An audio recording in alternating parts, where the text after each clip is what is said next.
Policeman succumbed to injuries in motor vehicle crash. Hi again and welcome. This is Links 007 TV News Report, and we'll be right back with a full and exclusive details Welcome to Links 007 TV News Report, providing you with the best in local and international news updates. This is a place where you can get the most reliable and informative news information. Links 007 TV News Report. Welcome back and thanks for joining us. This is Links 007 TV News Report. A police constable succumbed to injuries he received in a motor vehicle crash on Constable Spring Road in St. Andrew on Sunday.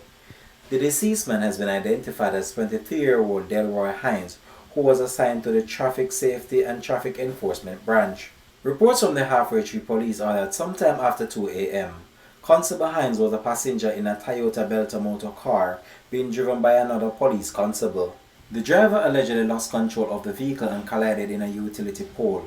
Both men sustained injuries and were taken to hospital, where Constable Hines succumbed to injuries while undergoing treatment. The driver remained hospitalized. The Jamaica Constabulary Chaplaincy Branch and Welfare Department are providing support to the family, friends and colleagues of Constable Hines. The Police High Command has since expressed condolences to the family, friends and colleagues of the law enforcement officer. Links 007 TV will continue to track this story and provide you with more information to come in a later newscast. Thanks for watching.